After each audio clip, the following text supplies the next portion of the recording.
자, 사법 리스크를 떠안고 대표직 연임 도전에 나서는 이재명 전 대표. 그런데요, 이 대북 송금 사건으로 기소된 이후에 대장동 사건 그리고 대북 송금 사건과 관련된 재판을 모두 서울에서 받게 해달라라면서 이른바 병합 신청을 했죠. 법원에 신청을 했습니다. 하지만 법원이 이 병합 신청을 기각했습니다. 몇 년 동안 수백 번의 압수수색, 또 수백 명의 소환 조사를 통해서 이미 무혐의 불송치 결정이 났던 사건입니다. 무도한 정권이 정치검찰을 이용해서 치졸하게 폭력적인 보복행위를 하고 있다고. 대북 송금 병합이 안 되면 의정활동과 경로에 지장이 있다고 보시나요? 방북 비용 대납 없었다는 기존 입장은 그대로신가요? 쌍방울 재판도 서울에서 받게 되고 어떻게 예측하십니까?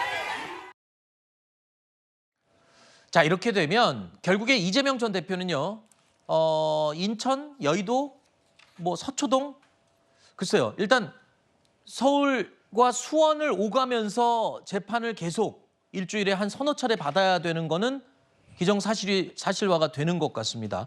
법원이 이 전 대표 측 요청을 기각한 이유가 뭘까 지금 언론들이 분석을 하고 있는데, 일단 기본적으로 병합 신청을 할 경우에 법원에서는 어떤 기준으로 이거를 판단을 내립니까? 제일 중요한 기준이 뭔가요? 가장 재판을 효율적이고 정확하게 하는 것이 기준이 되겠죠. 그런데 중요한 건 뭐냐면은 이거는 그 재판부에서 결정할 문제인 거고요. 법원이 어떻게 하면 재판을 잘할 수 있을 것인가, 그게 문제인 거지.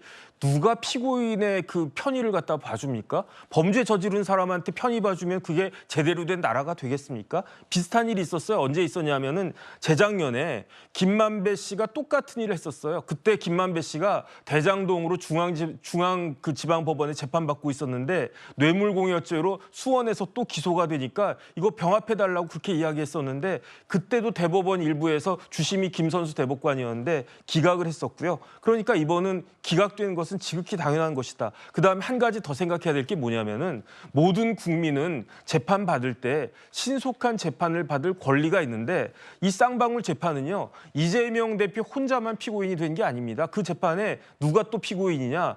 그 이화영 부지사도 있지만은 김성태 회장도 피고인이란 말이죠. 만약에 이게 대장동 사건하고 그 병합이 되면은 김성태 입장에서는 진짜 이 재판이 10년 걸릴지 20년 걸릴지 모르는 그런 사정 아니겠습니까? 네. 이건 도저히 병합될 수가 없는 그런 사건이었습니다. 네, 그러니까 법원에서는 재판의 효율성을 가장 기본 원칙으로 병합 신청을 판단한다, 이렇게 지금 알려져 있는데요. 원칙적인 부분입니다.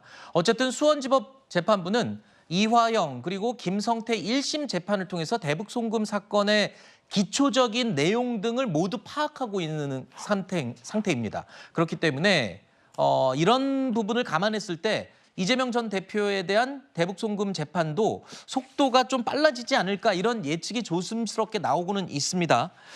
일단 수원지법 형사 1부는 이화영, 김성태에게 모두 유죄를 선고한 재판부이기 때문에 아무래도 이재명 전 대표에게 불리하지 않겠냐, 이런 예측도 나오고 있고, 그래서 병합 신청을 한 게 아니냐라는 분석도 많이 나오기도 했었습니다. 일단 지켜봐야 되겠죠.